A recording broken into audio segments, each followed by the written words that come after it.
We need to put some Holdo maneuvers.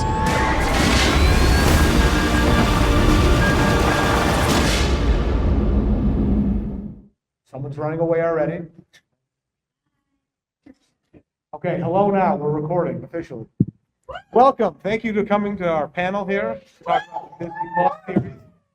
I am Mike, one of the hosts of the Holdo maneuver. My name is the other. Hello, I'm Marc Vibbert. We have a myriad of guests with us. We have Adam Molloy. Stanford Clark. I'm Aaron. He's Aaron. Yeah. So we're just going to go through the series, talk with ourselves, interact with you guys, have questions, you have comments. Just feel free, jump up, scream, point, do what you got to do, get our attention, make it lively. So, how many years has Star Wars been on Disney Plus now? All right, so 2019 to 2024, 5 years. And what started with Holdo maneuver? Yeah. Was it first? What? We talked about so Mandalorian was the first Disney Plus series that came out on that, and seemed to be, like the widely, has been the most popular one. It's the one that's going to be getting a movie from the TV show, not the reverse of having a TV show from a character from a movie. And like so much so, like when that show came out, like they didn't even have like merch ready yet for it. Like there was all just the merch that said the child on it. It was like that same concept art of Grogu for that, because we didn't know Grogu's name for until the second season. But like, what did you guys think of that being like the first? Yeah, go ahead. Who hasn't seen The Mandalorian in the audience? We have one. It's all good. Yeah. It's okay. There's still a chance. Spoiler alert, it's about a Mandalorian. It's It's actually About Daddy, yeah. it's actually a sequel to The Last of Us. But who is the Mandalorian? Who's It's Din Djarin. Or Djarin? he's Pedro Pascal. He likes Paddington 2 a lot. I mean, going in line, I'll give my thoughts. It starts off well. And we have gotten to a point now where I'm like, okay, you need to just stop. What say you, Adam? I'm of the opinion that any new Star Wars is good Star Wars. I love the fact that there's so much out there right now. Then we can pick and choose. If something's not your thing, then you don't have to watch it. You don't have to make your entire online personality about hating something, because not to point out specific people, but yeah, it's the fact that I just love that you have that show where it can just be basically like you were a kid playing in your toy box with Star Wars figures and bashing them together, because that can be a lot of what that is, and it's great. Like you get to kind of live that out. And, like I'm a huge, we'll come to it, but huge Andor fan, because I think that's some of the best Star Wars, but there's something great about Mandalorian and turning your brain off a little bit and just being like, yeah, this is cool, fun Star Wars action, because that's kind of what George Lucas went into this trying to do. So there's like serials and things like that. So yeah, I thought it was, I'm a big fan, yeah. Stanford. All right. I'm a big fan of The Mandalorian too. I think probably seasons 1 and 2 are my favorite. As I said, season 3, yeah. maybe they should just stop. And I mean, season 3 did have Jack I Black. wouldn't personally be upset if they didn't make any more. I'm glad we're getting a movie. I'm stoked about the movie. And I'm with you. Just great choices, and I'm just glad we get some new Star Wars stuff. And season 3 does kind of end on like basically that would be a good like ending point to the story if they wanted it to be. Yeah. So. I mean, so did Return of the Jedi, Mark, but here we are. I mean, Return of the Jedi didn't end up being the ending either. But yeah, nobody loves to talk about how much they hate Star Wars as much as people who love to talk about how much they love Star Wars. But Mandalorian, it's Lone Wolf and Cub, if you've ever seen those. In the Star Wars universe, and I appreciate that. It goes, right away. It showcased that kind of Western sci-fi feel that George Lucas really nailed in that, in A New Hope, and so I dig that. Yeah, it probably has gone on too long, but then so do a lot of marriages that people just keep hanging on to as well. So what are you going to do? It's kind of the X-Files thing where you have like the mythology going on in that show, and then you have these kind of standalone stories, and sometimes one gets a little too convoluted, and sometimes one gets a little bit too like, why am I wasting 30 minutes on a bad remake of Sorcerer? But yeah, I dig Mandalorian. So. Any comments, questions, or remarks from the audience? I will call on you if you do not interact. We have stuff to give away. Exactly. What do you guys think of Mando? Who likes it? Throw up those hands. Who hates Everyone it? but All of it. that little section likes Mando. Who thinks it should be over now? I You want to see the agree. movie, but you're like, Give her I a don't need button more right show. now. Button or sticker? Button or sticker? Button or sticker? Button or sticker? We've got prizes. Anakin, can you hand this out, please? Like, what character is that? What are you talking about? Yeah. I'm sure there's one coming. I mean, there is a character named Therm Scissor Sure, Punch. why not? We've Actually, got stuff. they pulled it from the EU. It's Butso Stickor, yeah. Yeah. Sleazo, Baggin, you know, Now, I'm not saying Mandalorian was bad. I enjoyed it. I mean, it did give us also Book of Boba Fett, which, you know. Button or sticker? Button or sticker? Yeah. hashtag button. Hashtag button or sticker. Yeah. There you go. But I also concur with the statement that all Star Wars is good Star Wars no matter what. And Yeah. you mentioned the merch thing, you know, with the baby Grogu. Yeah. You know, Baby Yoda, as we called it for so long. Yeah. This is one of those people that, like, was so pissed off that she couldn't find a Baby Yoda anything. For a long time, you were like, when are they going to come out with this merch? You bought all the things. You fell for their ploy. Yeah, you helped fund that Lion King remake for Jon Favreau. And Mufasa for Barry Jenkins. Live action Lion King. We're not talking about that, though. Soulless. Starring Lando Calrissian and Donald Glover. That's a topic for another back our panel. Yeah. I mean, But as I Mufasa mentioned, is Darth Vader. Mandalorian did spawn Book of Boba Fett, which I believe is next Yeah. in the series. Kind of, sort. Well, there's season 7 of the Clone Wars. That wasn't originally Disney. Does it count? Well, I mean, season 7 is because that was Does made. it count? That's the question. Yes, it does. Question for the panel. Does season 7 of Clone Wars count Yes. as as Disney series? Yeah, Yes. sure. Yes. Eh. Yeah, it does. Yeah. Yeah. Yeah, there you go. It's fine. I mean, So I guess season 7 of Clone Wars is next. So Yeah, and then the Bad Batch came from that. So, we're not yeah. there yet. I know. Shut up. But I mean, I really liked season 7 of the Clone Wars. I liked it. Like, there's a bunch of arcs in that, especially like the last few episodes of that, or like a good movie in all of itself, because you basically get the Ahsoka point of view from Revenge of the Sith, because that's all happening more along like the same time that everything's going on for Anakin and Obi-Wan over in Revenge of the Sith. So, and all of the, they even did some of the like motion capture lightsaber action in that with like Darth Maul, or not, but yeah, with Darth Maul, but with Ray Park as Darth Maul. And I don't remember who the stunt actress is who is Ahsoka in that, because it's not Ashley Eckstein doing the lightsaber stuff, but you even see like how much more fluid like the lightsaber fights are in that with like Maul and Ahsoka and Clone Wars. What did you guys think about the? yeah, it's. I thought that came at a really great time, especially because it was just early COVID, and so it's like the fact that we got something that was Star Wars that felt like an event that we could experience at home. I thought was really, really great. I loved that Siege of Mandalore arc. I thought, like you said, it's kind of a movie in and of itself. So yeah, I thought that was great. I thought it's amazing what the Clone Wars did in terms of taking, you know, like when Ahsoka first premiered, like the character, the fact that she had such a terrible reception and has grown into this like beloved character, and the fact that they could flesh her out is really great. And you know, the fact that they could sell a bisected Darth Maul coming back from the dead is pretty impressive, and that's something that people take seriously, because Only you know, Qui-Gon Star does. Wars. Yeah, he's the only one. We'll come If back only to he used that Force run one more time. we'll come back to bisection in Star Wars later. So Stanford, your thoughts?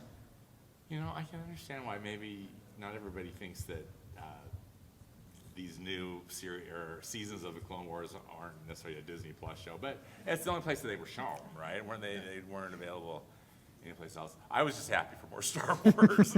I would almost consider it like the same thing as like how X-Men '97 is kind of like a season 6 of X-Men the animated series, and it's first shown on Disney Plus. That's kind of sort of what, like with you said, with it being like a bunch of like deleted stuff. It's kind of almost like that same kind of stuff. Getting those scraps. Yeah, I thought the storytelling was terrific. What did you all think? I mean, What was the question? I just thought that the storytelling was so good, and particularly those last few episodes, like Marc mentioned. Holy smokes. Well, that brings me up to a good point. We're talking about Star Wars. We're talking about animated Star Wars. A lot of people have a problem with animated Star Wars. Is animated Star Wars equal to live-action Star Wars? I'll ask the audience. Better than? Button or sticker? Yes. Or are you going to give her? Oh, you're going to give her one of these two. You said it's not, right? That's your opinion? Is that what you said? You said you like live action? I'll give you an animation one too, but. Have you ever seen any of the Clone Wars? The show? Welcome. Into it? Yeah. I love the Clone Wars. I was an early proponent back when it wasn't cool to like Star Wars at the time. You know, this is before the sequel trilogy came and made it in vogue for 5 minutes again. But I loved the Clone Wars from the beginning. There was always kind of two shows at battle there, you know, the kind of more kid-friendly entertainment and then kind of this deeper mythology kind of thing. And the deeper mythology stuff kind of won out in the end with that show. But I was happy for it to come back, and I was happy to see an audience grow for that show over time. Yeah. I have the mindset. I agree. Star Wars can be animated and live action. I tend to gravitate towards live action because you can animate anything, so the live action feels more magical to me. That's just. I'm not saying that can't be animated. I watch the animated shows, but just for my mind, it's like, oh, that actually happened, even though I know it's just CG, which is just animation. But It's all made up. I know, but for whatever reason, when it's just a hand-drawn show from start to finish, it just doesn't feel as magical. I don't know why. See that? Anyone concur? Anyone have differing opinion? The magic's not there. Button or sticker? True, button or sticker. She was waiting. Get out. Yeah, exit's right there. Wrong panel. Do we got to get someone from the back in If you here? like Star Trek, our friends Kenny and Aspen that have been on Holdo, you should check out Trek Wars. Thank you. And we've been on that. Thank you. TOS, like animated series and even like lower decks, like I'm having a really hard time being interested or like, because like I grew up watching like Next Gen, Space Nine, and that is much more like serious and it touches on like serious topics like that are relative to like today. And I know Star Wars is that too, so like when it's like in an animated form, I think it just takes like the relatability out of it. And there's a tangibility when you know it's a real person, even if it is, like you Right. said, tons of green screen or whatever else. Right. You know, there's still Exactly. a tangibility factor there. Yeah, I'm not watching to have fun. But also, it's one of those things where, like, how lucky are we that we have all of these options and that we can just say, like, yeah, that's not for me. I'm not a fan of that style or whatever. We've got like 4 different animation styles for animated Star Wars, and so if one thing's not your thing, you can be like, all right, cool, or you just skip all of it and be like, yeah, I just only connect to the live action stuff, and that's cool too. Like, it's And if you just stick to the Ewok adventure movies, you're okay too. Yeah. You know? You got a cocaine rabbit in one of those? I don't know how true that last statement was. I'm going to distance myself from that one. big Wilford Brimley fan. Diabetes. Oh, no. Yeah. All right. So anyways, next one. So next one would be, I don't even know, the Book of Boba Fett. Yeah, which that one a lot of people have a lot of ideas about. That almost seems to be the consensus-wise the one that like most people agree. Like if they put all of these like in a lineup of what people like the most, it's probably usually going to be at the bottom of it. But also, like Adam said, any Star Wars is in still our Star Wars. Imperial March Madness poll, I think Book of Boba Fett got 1% of the votes compared to 99% Although or something else. on that, the Star Wars holiday holiday special special did, also beat The Last Jedi. So. True. Yeah. Exactly. Internet trolls exist, people. We need Ernest. Yeah. But yeah, Book of Boba. What are your guys' thoughts on Book of Boba Fett? Aaron, you first. It's more like the page of Boba Fett, because halfway through it's like, oh, we just do the Mando guy again. It was more interesting. It's okay. I didn't hate it. I didn't love it. I don't know how I feel when they try to turn characters and throw away there was a mystique about Boba Fett that Agreed. kind of got lost. Agreed. He was always kind of a dick, and that kind of got lost a little bit. I mean, he did watch his dad's head get cut off. Yeah, Jango Fett gave great head. But, it's my daughter. I think that's the only kid in here. She's heard me say much worse. It's okay. That's all I can say. It exists. I'm glad it exists. I'm not going to rush out and rewatch it. I don't know if I've ever rewatched it, to be honest. Yeah. I mean, there's so much stuff out there. It's hard to rewatch anything, even if you really like it. Especially if I it's mean, that. If you do like something enough, you will rewatch it, and you probably make a rewatch podcast about it. But that's a different thing. But that's a different panel. Yeah. Again. Yeah, I mean, there's plenty of like Adam said, and every Star Wars still has plenty of amazing things in it. There's basically 2 episodes of The Mandalorian inside of the season of the Book of Boba Fett that don't even have Boba Fett in those episodes. Yeah, it just straight goes back to Grogu and.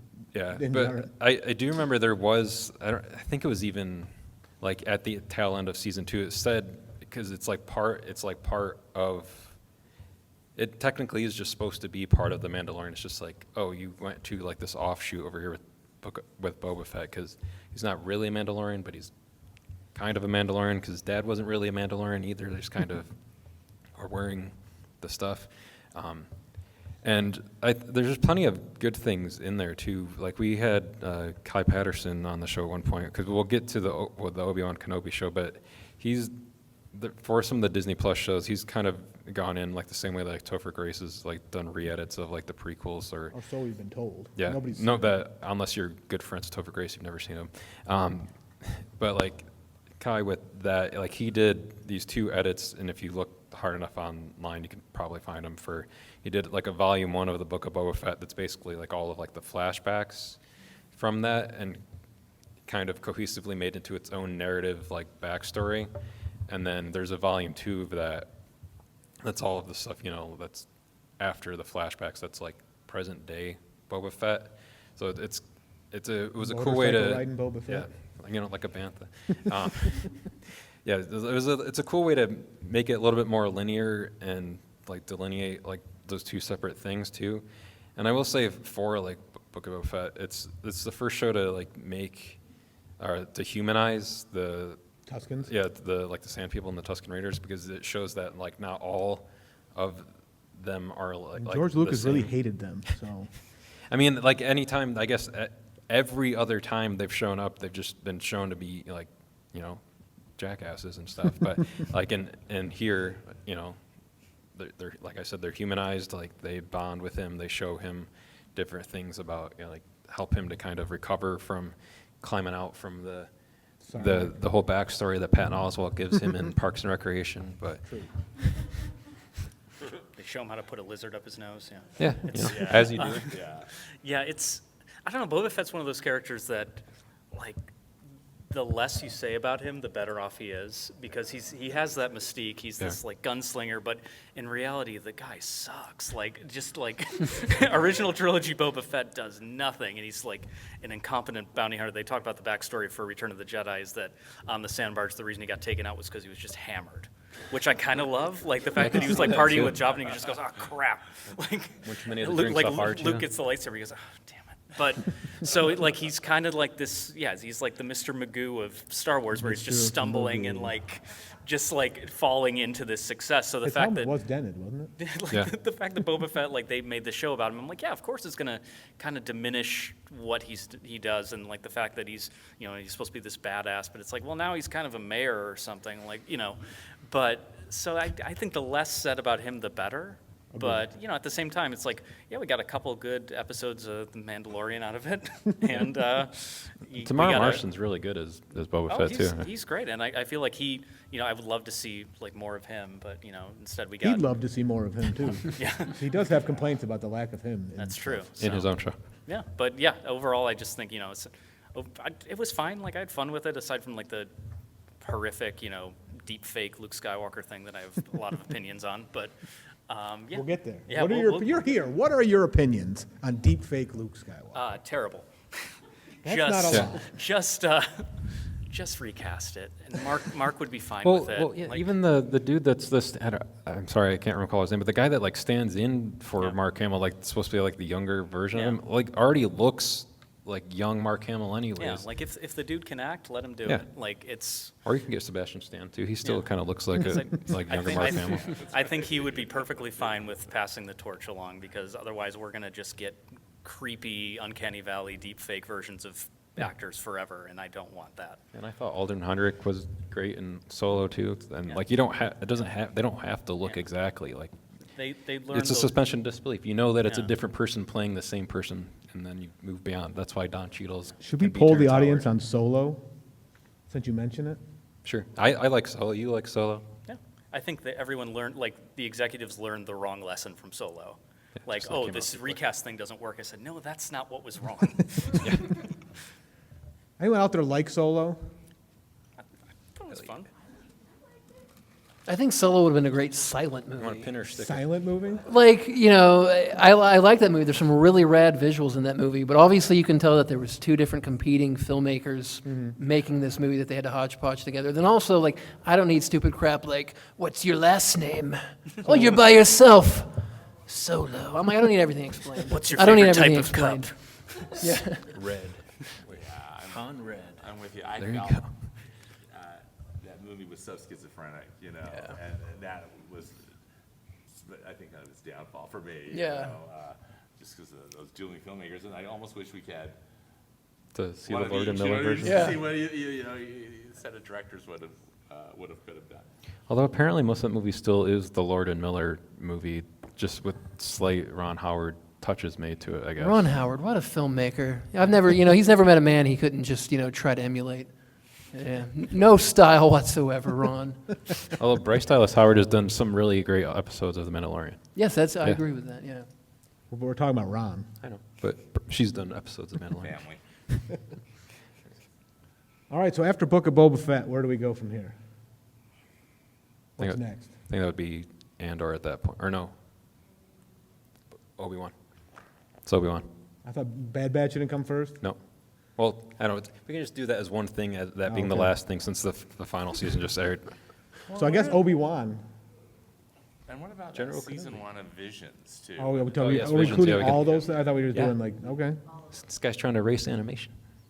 No, I'm not. I just forgot. I know, it's all right. I'm just giving you shit. So which one are we You can doing? speak as well. Are we doing Obi-Wan right now, or are we Yeah, doing... I already mentioned Obi-Wan. We'll Okay. talk about Obi-Wan. Yeah, I Which mean... George Lucas came out saying he loved. Yeah, I enjoyed Obi-Wan a lot. Again, that's another one that our friend Kai did the recut from. You can find, like, he did a 2.5-hour cut of Obi-Wan, which, if anyone hasn't seen Obi-Wan, there's like, he cuts out basically like the whole like tail end of the thing where like with Reva kidnapping Luke, so that you don't have to worry about there being stuff with Luke remembering that. And it's not another person that got stabbed in the gut that also survived. That Qui-Gon's like, why? Why did I have to die? Because he had to be trained by Obi-Wan. That's why you had to die. I guess my only complaint about Obi-Wan would be the vision or the volume or whatever the heck they call it.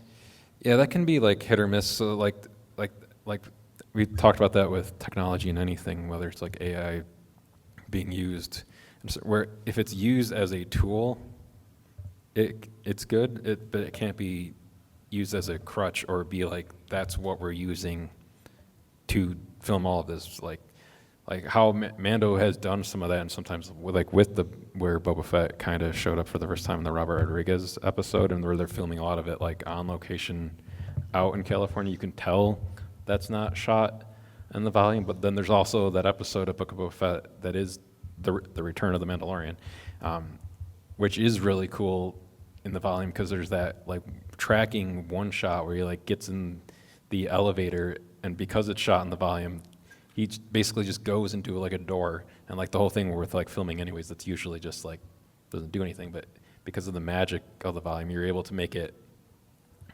like he's just standing in there, but it looks like he's going down an elevator. And I think that technology is cool and how it's been used in like other movies too at this point. Like I think it was used in Thor: Love and Thunder, which we don't have to talk about that, but like it was used in that, and it's been used, like there's different, I think even with one of the film studios that they're building here in, not in Phoenix, but like in Arizona, it's gonna have its own volume within there that can be used for like productions that shoot there too. So I think like anything that like ILM was able to produce, like from the 70s, like they created a bunch of that stuff anyways, and then it, moved on, like when they did Jurassic Park to, you can find a lot more of this stuff in Magic, which is another Disney Plus Star Wars tangential. Just to cut in, does anybody know what he's talking about with the volume, or doesn't know what he's talking about when he's talking about the volume? Yeah, the volume. Yeah, that's, so. It's essentially a giant, big-ass screen that goes behind the actors, and they play like the backgrounds on it, so they act in front of it instead of doing green screen after the fact. It's like almost like rear projection from the old days, but with new technology and Yeah, and they've already like Yeah. pre-visualized all of like the environment and everything, and it's built into an engine, so like it'll move with the camera. So yeah, the background will change as the camera changes, like in real time. It's pretty rad. But what he's saying, and I agree with, is that it's limited. You talk about tangibility. Sometimes you can tell that they are limited to the fact that they're just in a room. Yeah. Whereas, like you mentioned, the Robert Rodriguez episode, which is one of the better parts of Boba Fett, his arc in these shows, is when his return, and that whole thing is you can tell they're filming on a location in California. They're improvising some cool action sequences, and it holds up in that tangible way. yeah, and then, I mean, for people that watched the Clone Wars or Rebels, in Obi-Wan, we got basically literally the other side of Vader's helmet in that, because Rebels had Ahsoka fight Vader, and half of his helmet gets cracked in that, because the whole relationship they had between apprentice and master in that. But then that's flipped with Anakin then being the apprentice and Obi-Wan being the master. So then it's the other side of his face. And I've liked with newer Star Wars too how they use the practical lit lightsabers when they're filming that on stage too. So you get like those cool lighting effects of how you can have like Hayden Christensen's face be lit up in blue on one side or red on the other side, and then you can kind of do this whole like subtle like visual thing, be like. And while you're playing with his voice modulation so that it sounds more like Hayden to then more like Mufasa, like we were talking about James Earl Jones earlier, to bring it back to The Lion King. But I think that scene's one of the more powerful scenes in Obi-Wan too, even if it is kind of like an epilogue more or less to like the Revenge of the Sith duel that they have, even to the point of like saying some of the same things, like I will do what I must, like again. I think that's kind of a good, because there's even then another epilogue to that, which is called the original Star Wars movie. But it's kind of, they kind of in their own way get a trilogy of lightsaber fights, which is kind of a cool thing and I just like. And that, there's years between each of them. Yeah. There's a decade between each of those, those three. Yeah. And But that show is another show that killed another cool droid that we liked, that could have went on to be cool. I mean, I thought I sort of loved the marketing bait and switch that they did, and they're like, oh, we're gonna see young Luke, and then it was like, nope, boom, young Leia. Agreed. She was great. Like She's awesome. And also based on the way Star Wars fans react around child stars, like protect her at all costs. Yes. But Sorry, unlike the Jake White. droids. Unlike the But yeah, she was great. She was like a highlight for me. I feel like it was just really cathartic for Ewan and Hayden to get to do that again. And if anything, just the press surrounding that was great. Like the fact that they got to just see each other again and do that again, because it really was a special relationship. And you could tell, like, especially filming that original trilogy with the reception it got and the fact that they were kind of like brothers in arms, like, on camera and off. So I thought that was great that they got to come back and do that. Even though they used deep fake on Hayden to de-age him. Yeah, that was weird to me, because it's like, and He's not that much older. Yeah, it would have just been fine. Like, I don't know. But I thought that the flashback was fun, and I think they just realized they're like, especially bringing back Hayden. They said, okay, we got to let him just twirl the lightsaber a lot. Like, he doesn't get to do that like in the suit, so like we got to let him do that because he's so good at it. Yeah, and he's got to do it in Ahsoka a little bit now too. So. Yeah. Yeah, I think that was the thing I liked most about Obi-Wan, actually, which surprised me, was Hayden Christensen's performance was terrific. Just both, acting and then also just the physicality of the fights. He still hates sand, though. Anakin, do you Now, still hate listen, sand? he hates sand, but wouldn't you hate sand if you were raised on a Yeah. desert planet as a slave? I mean, where we live in sandstorms are, I Phoenix. quote, very, very dangerous. You'd hate sand too. And besides, he's trying to get in Padme's pants. He'll say whatever he can say. Come on.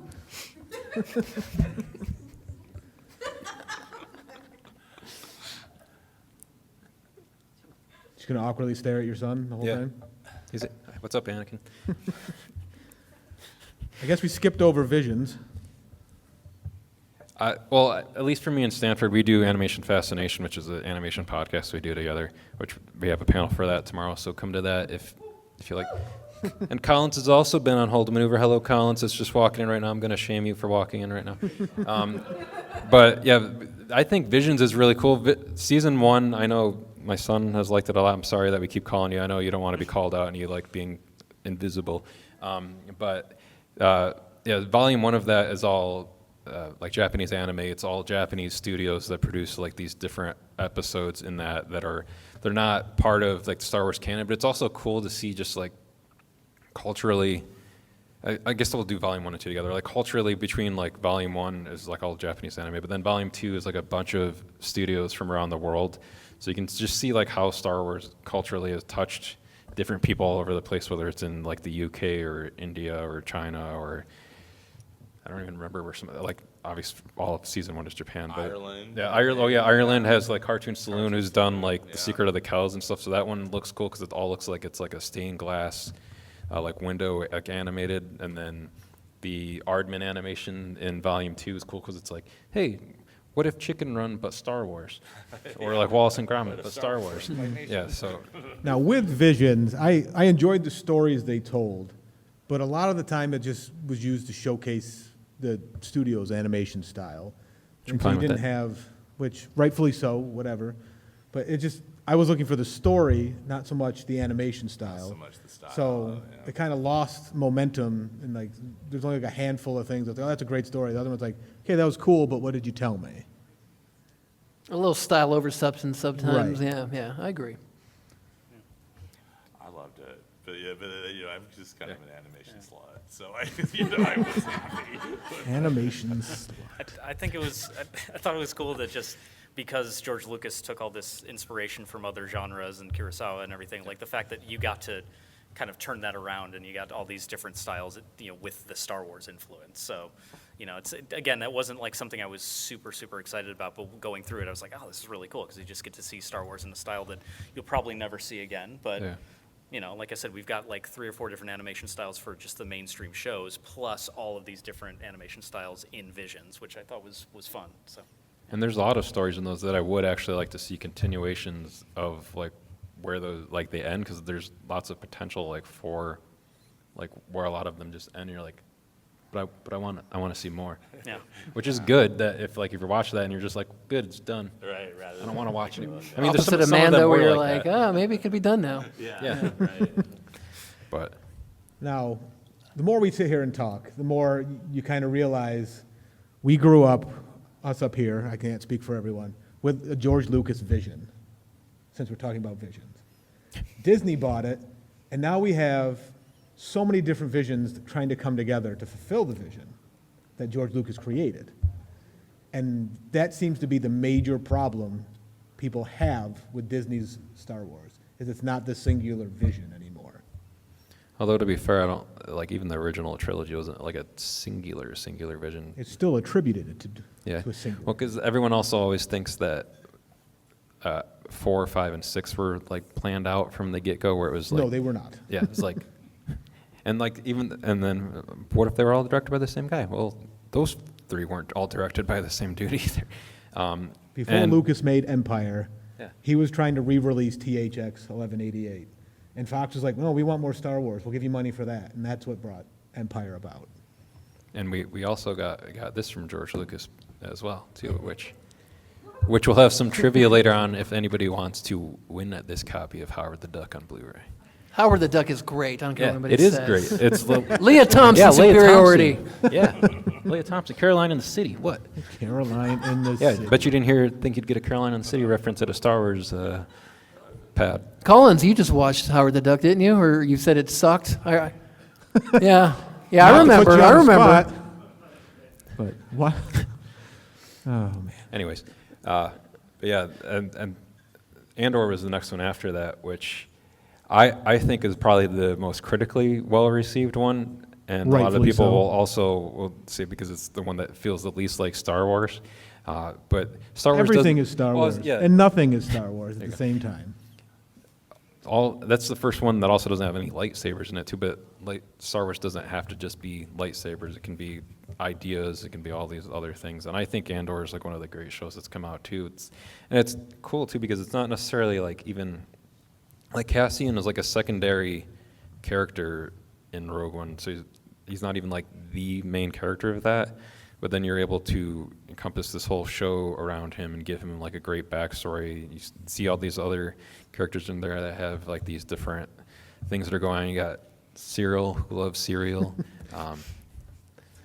which they should sell that cereal still. Although it looks like Oops All Berries cereal, so I mean I guess maybe they already kind of have that. But then you got people literally getting hit in the face with a brick that's made up of someone's ashes. So I mean, That's great. It's like one of my favorite parts. you got emo droids in that too. D2 so emo? If Is he emo or just Well, I mean that's decrepit? what his name is but like if anything happens to him in season 2, What do you mean? Some stuff's already happened to him. I mean, Yeah, me ticked. but what do you guys think Yeah. about Andor? Yeah, Andor, I think you're right. It's like one of the more critically well received. It's also very divisive because people don't like to think, apparently. But it's a little shady, but it's okay. But no, I thought it was People great. don't think. I loved like a grittier Star Wars, and just the fact that, yeah, we don't have to center everything around the Jedi because that kind of takes away the mystique of the Jedi, especially in an era where they're pretty much gone. So I love that we get to see this early version of the Empire and just see like fascism slowly take over and people just kind of letting it happen. There's a And, tangibility, like another level of tangibility with Andor.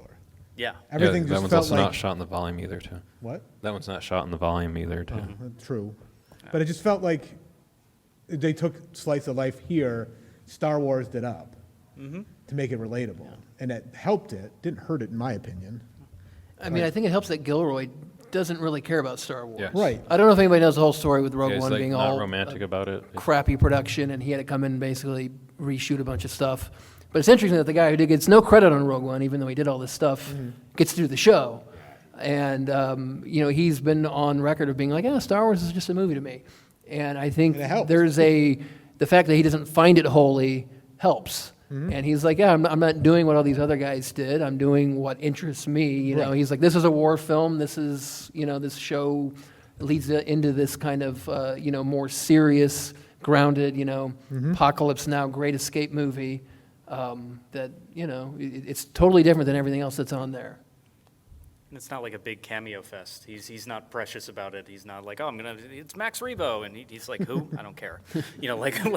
Let's just talk about fascism. That's, so, yeah, it's the fact that, yeah, Gilroy had no actual reverence for it. He was just like, yeah, no, it's a movie. It's great. But like, I'm going to do my own thing. It's cool. Yeah, I agree. Not a fan of jizz music.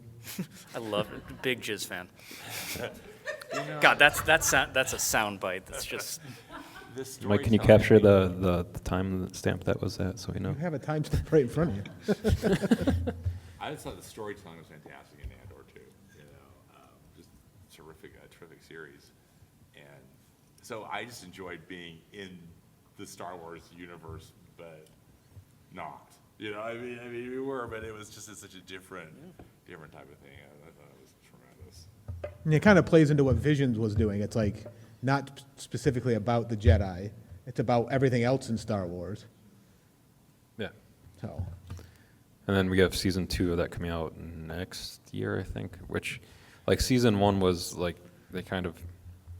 I'm very weary of season 2. Well, season 2 is going to be like set across 5 years. Right, Where, like, I think they're going to season 1 did like the the arcs in that, which Andy Serkis did great in that whole arc on that show because there's only one way out. Which I'm glad that didn't end up. I mean, I guess it still could be at some point because we didn't see what happened to him. Where like you're like, you didn't so confirm that's the that's kill. how Snoke came to be. He couldn't swim, so. Tony Gilroy's back for season 2, isn't he? Are we? Yeah, he is. Same creator. And they're already done filming it, I believe, because Dave Luna had said, I believe, said they had finished filming it recently. And he still doesn't care about Star Wars. And that's okay. You don't have to. Okay. It is Like, I'm just A-okay. telling good stories. Happy, about Yeah. that. I think after Andor, we got Tales of the Jedi. Yeah, so yeah, with Tales of the Jedi and then recently Tales of the Empire. Is that out? Yeah, that came out on May the 4th, which is commercial Star Wars Day. Actual Star Wars, Orthodox Star Wars Day is tomorrow, It's tomorrow. May 25th. Yep. So for those who celebrate, may the Force be with you tomorrow. Yeah. Orthodox Star Wars Day. There's easy ways to say that we were virgins for a really long time, Mark. I mean, that kid over there is proof that I'm not. So, and that kid over there is proof that I got one too. I know. He said a very miracles long happen. time. He didn't say that's true. currently. Well, Patrick, how old are you? Well, it was only Mark, how old are you? Slightly longer than him. Anyways, but I don't know why this panel is diverging to that. Anyways, yeah, Tales of the Jedi and Tales of the Empire. It's become like a Kevin Smith talking about Star Wars panel, which You're welcome. Revenge of the Smith. But yeah, like Tales of the Jedi, I thought was really great. How it's all like these little vignette things, and a really good way to like show good backstory for Count Dooku in that. And how much of learned like what a happened to douche Yaddle, like too. Duke that Mace Windu is to Dooku in that is kind of like the reason, kind of sort of, that Duke is like, you know what, bye guys, I'm gonna go over here. And murder Yaddle. Yeah, poor Yaddle. That's why she's not in episode 2. She's not gonna be in Rush Hour 3. Yeah. Also, that's still my theory is that Yoda and Yaddle makes. Made Adam? Yeah, and Grogu, but mostly Adam. But, It's Frank Oz and Bryce Dallas Howard. So yeah. But yeah, and then Tales of the Empire is all focused on the Empire. That one's got Barriss Offee in it, and then it also has Morgan Elsbeth, who we saw more with in Ahsoka too. So I like how they're doing this. I don't know if they're going to go back and do different Jedi for like another season of Tales of the Jedi, or maybe they'll do be like Tales of the Jizz, and then it'll be like about Max Rebo, or Fender and Dan, yeah, you know, do that stuff. I didn't sign up for that. And the model notes. So how about what did you think about Tales Jedi, Tales of the Empire? I haven't watched all of it because I know the new stuff just came out, and I'm just now on a new journey with my daughter, showing her the movies for the first time. So episode 3's next, so she gets to have her heart broken. I love you so much. Does she want a button or a sticker? Don't look behind you. You'll see Anakin. Protect the younglings, right? Yeah. Absolutely. Sticker. are you doing release order? Or No, are you doing I'm chronological? doing chronological. Yeah. I have reasoning. I can go into it. Okay, but that's all right. I'm just curious. you know, I have reasonings. Machete cut. Machete Good, cut. just 1 through 6 cut. Well, 1 through 9, I guess. In I'll between show episodes those. 3 and 4, you just watch Machete in Space. That's the true Machete cut. But yeah, and then what was it? It was Ahsoka after Tales of the Jedi, right? Or no, Book of, or. I mean, never we mind. got. I'm going backwards. We really don't have to go in chronological because there's Yeah. seasons and stuff here. Yeah, so it's kinda Ahsoka muddy. and Bad But- Batch, and then the Acolyte. So.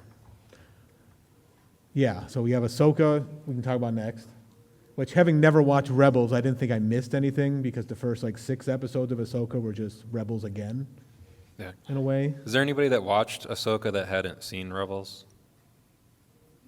You guys all want a sticker and a button? Did you understand what was going on in Ahsoka? Right. Yeah. See. Sticker or button? All right. There you go. What say you over there? Yeah, did it work for you? Did you like Sabine? Did you like Ezra in that? It's right there. You figured it out? You didn't like any of them, or did you like? I didn't like it. Give it back. Put it back. That's fine. Don't go downstairs and tell Natasha Esmano Esfandi that. She's not here today, so Well, she can go downstairs and yell at all she wants, and nobody will know. but I don't know. Kai's doing a recut of Ahsoka too. He does a lot of re-edits of the Disney He's Plus got too shows. much time on his hands. is what he's got. But that's how he does his Star Wars creativities. He's like, I'm going to re-edit it to be Gonna make it what I my wanted way. it to be. What did Yeah, Ahsoka. Yeah, I thought it was fine. Like I really like about Rebels. Fine. I think that's my favorite Star Wars animated thing. So it was kind of good to see Chopper. that. Chopper's great. Little war criminal droid. As voiced by Dave Filoni. But yeah, I would have just as soon liked to see just another season of Rebels, because I love that art style, and I love the just like the Ralph McQuarrie kind of homage that it is. So but yeah, I thought Ahsoka was fine. Ahsoka is essentially like season 5 of Rebels, more or less. Basically, More or yeah. less. It's like, so, I thought, a lot of the Would you- subplots, they kind of wove together in a way that wasn't super satisfying, and I'm sure in a season 2 it could be. And, I just the fact that they're really trying to make the Thrawn thing happen. So see what happens and get that movie going whenever that happens. Oh yeah, the Herod of the Empire movie Yeah. that they're doing. So, yeah. I thought Ahsoka was pretty good. Some of it, I wasn't sure how well it translated into live action. Mostly just kind of maybe it was the script or the acting or the interactions didn't seem. I thought they probably would work great in animation, but in live action, I wasn't necessarily a fan. But still, it was a new But we Star got Wars. Star Wars zombies. Well, I always think it's interesting, at least so far, because we've had Bo-Katan that was in the Clone Wars and Rebels as the same actor both times with Katie Sackhoff. But then and then you had Lars Mikkelsen, who's played Thrawn in both Rebels and this too. But then you have other times where Karen David, who is Sabine in Rebels, isn't Sabine in live action, or you have Mary Elizabeth Parker? Winstead. Winstead? I don't know. Yeah, Ewan McGregor's wife. Is Hera in this, and it's not Vanessa Marshall, who's a great voice of Hera in that. So it's always interesting, how who you choose, who translates over from the voice to the live action version of it, and why do some of them get to go over and some of them don't. Which I think Vanessa Marshall would have been awesome as a live, not to take anything away from Mary Elizabeth Winstead. I thought she was good too, but the only one I can see is Ezra, because he wouldn't have aged up enough in real life to be an older Ezra in Ahsoka probably. But I mean, Zeb, Stephen Bloom is still, that's easy for Zeb because Zeb is still animated. But yeah, Chopper's, still the same voice. Dave Filoni still crammed into Chopper, committing war crimes. And my favorite thing from at least Ahsoka is I loved the whole World Between Worlds stuff there with when Ahsoka's kind of in between life and death.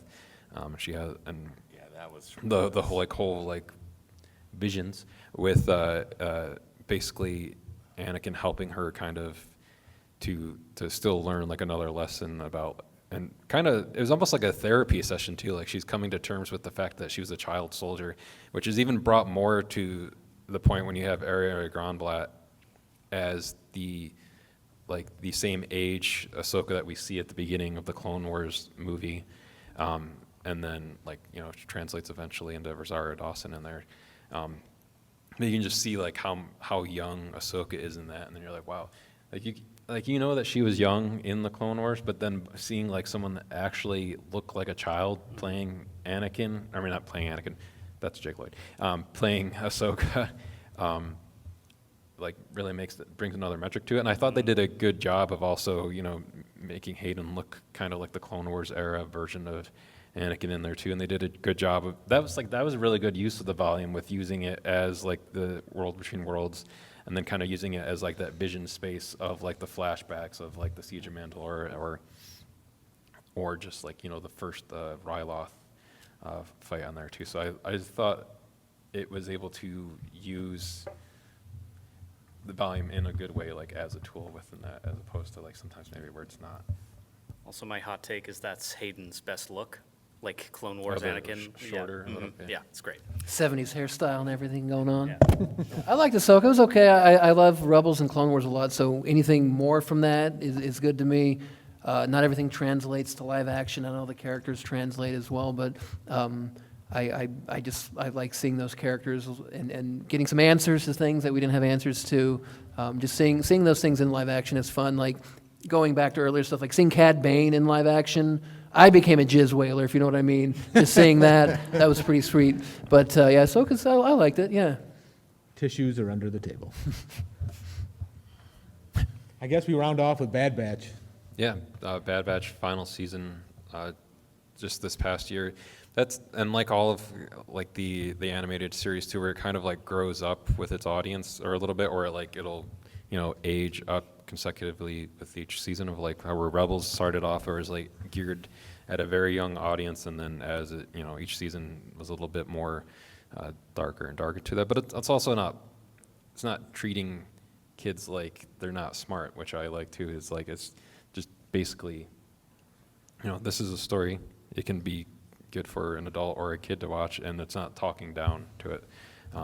So I've liked with like Bad Batch how it kind of started. Like they are in that last season of the Clone Wars. They have an episode called The Bad Batch, where you kind of meet them for the first time, and then you get these 3 seasons of this. Like first season, they kind of didn't know what like. I feel the first 2 seasons it was just the A-Team and stuff. Yeah, the A-Team in space, or there's even like each of them can kind of have like a Ninja Turtle like equal, so, like Tech is Donatello, and Wrecker would be Raphael, and so on. And then you have Hunter, who's Rambo in space. But like I liked Omega in that a lot. I think I liked her kind of character arc and progression in that. Like that show is also one that has had like a lot of cameos kind of strung through it with like Fennec Shand or Cad Bane, Yeah, or Dave Filoni. Rex. Well, yeah, I mean that's fine because he likes to incorporate people that are characters that he's created or he's proud of his work, so that's fine. But to have them like strung throughout there, and they usually Asajj Ventress shows up in this latest season.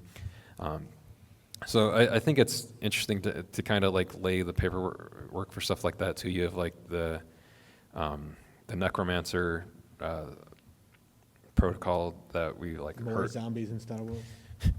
Yeah, I did like the zombies in Ahsoka. I thought so because anyone that watched Clone Wars too would like know like the whole like Night Sisters and stuff like that. So like bringing in zombies and stuff I think is cool. But I think if they had found their groove faster, I would have liked Bad Batch better. yeah, But the first 2 did you like seasons were the too A-teamy for me. last season. How could Yeah, you not 'cause like they- the A-Team, man? Mr. T? Come I have on. nothing against the A-Team. I just don't want it in Star Wars. But you said all things could be Star Wars and all things are I Star do. Wars. But nothing is Star Wars also. And speaking of everything being Star Wars, what Star Wars movie, or sorry, not Star Wars movie, what Steven Spielberg movie does George Lucas star in with another actor from a Star Wars movie? I mean, I can't win, so. You could. Does anybody know? You got to give hints. You got to. Do you think Happy Thoughts? The question is, George Someone's Lucas cat and might be another named. Star Wars They might have a poster of it in actress their house. were in a certain What? No, it came out in the 90s. Yep. It's Hook. Yeah. Carrie Fisher and George Lucas are the couple that are kissing that float away from the pixie dust that gets You could landed go get the actor Rufio to sign that for you and be like, I won this with a Hook quote. on. Yeah. You just go down, tell Dante But you Basco, have be to like, yell bangarang in his face. That is the qualification.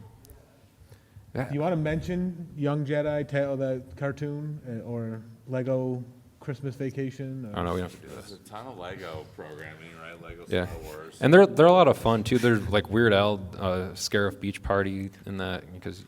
And what's kind of cool about them is that they're not canon, but they're kind of like loosely tied to the story. Where like in that it's like after Episode 9, and Finn is wanting Rey to teach him to be a Jedi, so it's kind of like loosely tied to like stuff we've already seen, which I think is cool to that effect. Just like the Lego Star Wars video games. I have to apologize. I did not go down the line to talk about Oh, Bad yeah, Batch Bad with you Batch. guys. Oh, we're okay. We're good. Yeah. Yeah, that's good. About what are we That's looking- what sums about- up Bad Batch. About the Acolyte. What are we looking forward to about the Acolyte as we wrap up? I want to know what the Acolyte's going to be about. Yeah, Ahsoka. Ahsoka has zombies. Holographic ghosts? I mean, you can write a spec script Oh, for Force Lucasfilm and ghosts? send it to him. In a way, but not in the way Yeah, you want. there are ghosts. There's zombies. There's probably Force vampires.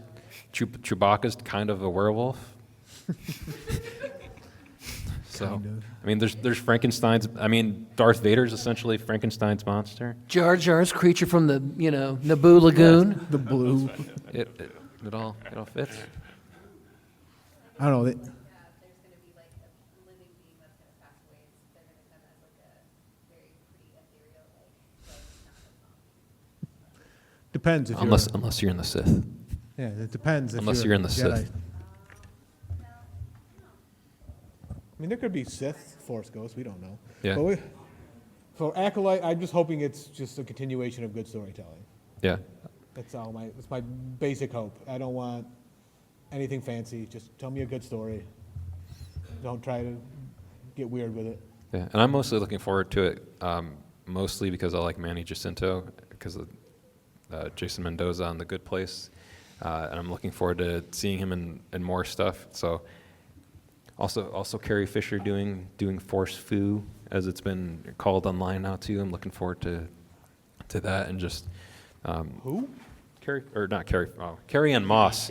Carrie Ann Moss. Carrie Ann, other Carrie in Star Wars. Speaking of zombies, Carrie Fisher's good. but not Sissy Sissy Spacek. But yeah, that Carrie Ann Moss. There. I'll wrap up. Our time is ending. Yeah. Thank you all for hanging with us. Yeah. Thank you to those who participated with us. Thank you to our excellent panel for joining us.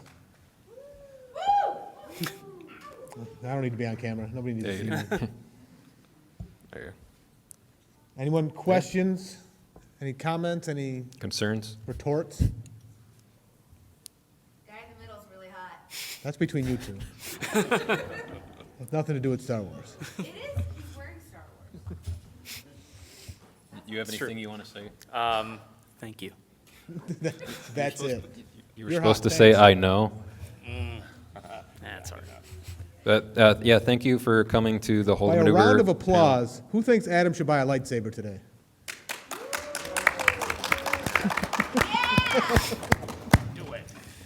And then if you want a sticker or a pin, feel free to come up and we can give you some before you head out too. But thank you for coming Yeah, to the thanks Holdo for Maneuver coming. panel. If you want to listen to any other ones that aren't live podcasts, you can go to We got holdopod.com. And lots. there's a whole bunch of episodes. We did an episode talking to Kyle Newman, who directed And Adam Goldberg. Fanboys, and Adam Goldberg, who worked on The Goldbergs and multiple other things. They did the documentary Disturbance in the Force about the Star Wars Holiday Special. That was a fun episode to do with them and talk with them about. And they have some thoughts about the Book They of have some Boba Fett thoughts in that on one Book of too. Boba So Fett, that's for sure. That's a fun one to listen to. But yeah, thank you again for Yes, coming. thank you.